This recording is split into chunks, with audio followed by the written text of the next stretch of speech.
सदगुरु, यूट्यूब पर आपके एक वीडियो में आपने अपने एक अनुभव के बारे में बताया है, जब आपने नाक का विष पी लिया था और आपने कहा कि उस समय आपका एक हिस्सा नींद महसूस कर रहा था, जबकि दूसरा हिस्सा महसूस कर रहा था कि आपके अंदर तेज चमक आ गई है।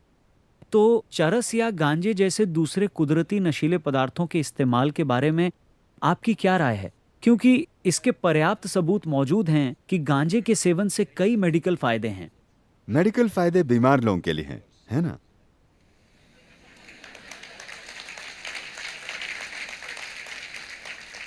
जब लोग बीमार होते हैं तब हम मेडिकल फायदों की बात करते हैं, ना कि तब जब वे स्वस्थ होते हैं, है ना?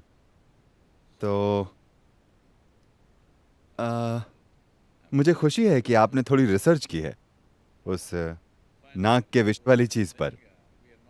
हम रोजाना नाक का विष नहीं पीते। कई बार हम रोजाना पारे का सेवन करते हैं, मगर वो नशे के लिए नहीं है। ना ही हमें नशे के लिए नाक के विष की जरूरत होती है। मेरी आंखों में देखिए, ये हमेशा नशे में चूर होती हैं।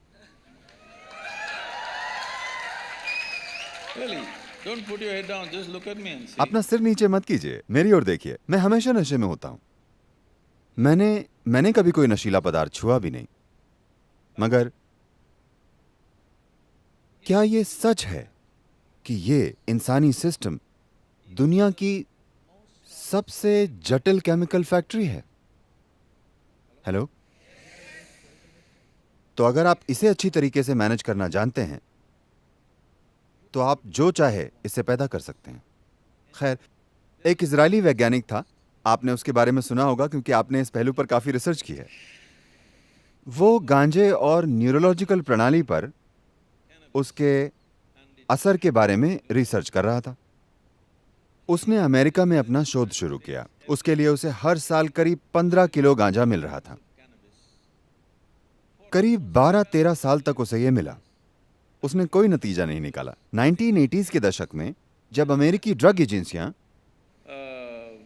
वे एजेंसियां जो ड्रग की तस्करी और ऐसी चीजों के खिलाफ काम कर रही थीं, उन्होंने सप्लाई करने वालों को नहीं बल्कि बाजार को निशाना बनाने की सोची, तो पुलिस गली गली में कार्यवाही कर रही थी।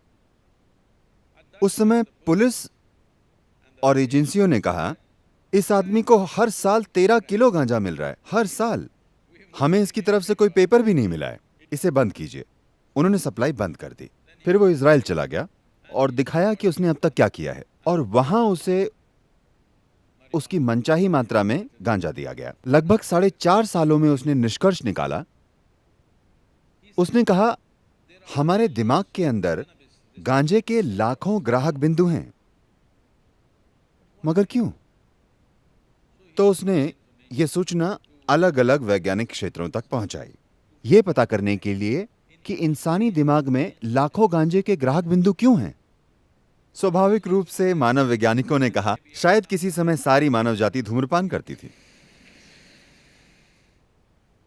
मगर यह संभव नहीं है, क्योंकि दुनिया के कई हिस्सों में यह पैदा नहीं होता। मगर वहां भी दिमाग वैसा ही है। कई चीजें होने के बाद दुनिया भर में इस बारे में कई मजेदार चीजें हुई। फिर न्यूरोलॉजिस्ट ने बताया कि दिमाग आपसे शरीर के भीतर ही ऐसे केमिकल्स पैदा करने की उम्मीद करता है। वो आपसे धूम्रपान की उम्मीद नहीं करता। ये आपसे वो पैदा करने की उम्मीद करता है ताकि आप हर समय अपने मूड को संतुलित रख सकें। मगर ज्यादातर इंसान निकम्मी केमिकल फैक्ट्री बन गए हैं, या वे बस एक शानदार फैक्ट्री को मैनेज करने वाले घटिया सीईओ बन गए हैं। तो उन्होंने बाहर से नशा लेना शुरू कर दिया है। यह कोई नैतिक मुद्दा नहीं है, मेरे लिए यह कोई नैतिक मुद्दा नहीं है। मगर बात यह है कि इस बारे में ठोस अध्ययन है जिन्हें उन कार्यकर्ताओं द्वारा दबाया जा रहा है जो इसे आगे बढ़ाना चाहते हैं। यह दिखाने के लिए ठोस अध्ययन है कि आपकी निर्णय लेने की क्षमता, आपके दिमाग के कुछ खास आयाम, खासकर निर्णय लेने की क्षमता काफी कम हो जाती है अगर आप 30 दिन तक गांजे का सेवन करते हैं। अगर ऐसा 4 से 5 साल तक चलता है, आपकी निर्णय लेने की क्षमता साफ तौर पर प्रभावित होती है। इस तरह के दिमाग के साथ अगर आप अदालत जाते हैं और मैं अपना जीवन आपके हाथों में सौंपता हूं, तो मैं नहीं चाहूंगा कि गांजा पीने वाला वकील मुझे मिले। मैं नहीं चाहूंगा कि गांजा पीने वाला सर्जन मेरा ऑपरेशन करे। अगर वो बस गली के कोने में गांजा पी रहा है और किसी को कुछ नहीं कर रहा है तो वो उसकी समस्या है, मगर मैं निश्चित रूप से नहीं चाहूंगा कि मेरा सर्जन गांजे का सेवन करके मेरी सर्जरी करे। हाँ या नहीं, क्या आप चाहते हैं? ना ही मैं ऐसे ड्राइवर चाहता हूं, क्योंकि मैं एक खास गति पर गाड़ी चलाता हूं। मैं नहीं चाहता कि नशा करने वाले दूसरे ड्राइवर मेरे साथ गाड़ी चलाएं। मैं नहीं चाहता। न ही मैं अपने लिए ऐसा ड्राइवर चाहूंगा अगर कभी मैं गाड़ी में पीछे बैठूं जो नशा करके गाड़ी चला रहा हो। अगर आप चाहते हैं तो आपकी मर्जी है, मगर हम ऐसा नहीं चाहते। अधिकांश लोग ऐसा नहीं चाहते क्योंकि वे जानते हैं कि इसका नतीजा क्या होगा। तो हम दरअसल मनोरंजन की खोज में हैं। हमने इसे ऐसा बना दिया है। इसका मतलब दरअसल ये है कि आज लगभग 70% अमेरिकी आबादी दवाओं पर है। बाकी दुनिया उनके पास पहुंचने की कोशिश में है।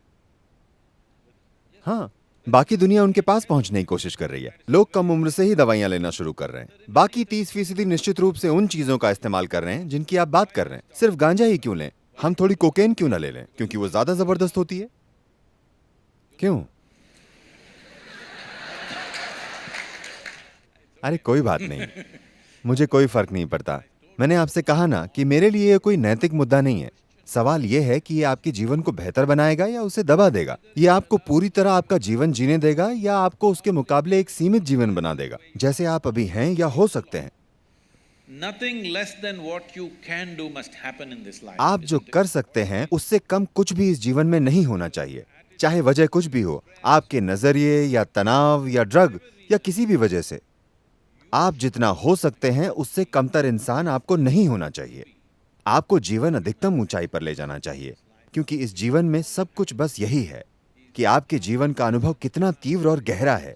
बस यही महत्वपूर्ण है। And half the time, if you're dazed out, और अगर आधे समय आप होश में नहीं रहेंगे तो इस संभावना को आप खो देंगे। आप बस यहीं बैठकर नशे में चूर हो सकते हैं। no. Really? वाकई, सिर्फ मैं ऐसा नहीं हूं, मैं कई लोगों के साथ ऐसा करता हूं। हजारों लोग सिर्फ यहां बैठकर परमानंद में होते हैं। मैं रोज सुबह आपको लाखों लोग दिखा सकता हूं जो अपनी आंखें बंद करते हैं तो उनकी आंखों में परमानंद के आंसू बहते हैं। Dripping. क्योंकि एक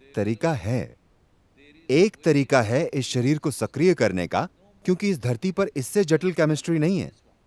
हाँ या नहीं, क्या आप मुझसे सहमत हैं? जब सब कुछ यही है तो इसका इस्तेमाल करना सीखना सबसे अच्छा है। अगर हम अपने जीवन की शुरुआत में थोड़ा समय खुद पर लगाएं तो बहुत ही आसानी से आप वहां पहुंच सकते हैं। इसकी जगह अगर हम बाहरी चीजें लेते हैं तो उसके बुरे नतीजे हम जानते हैं।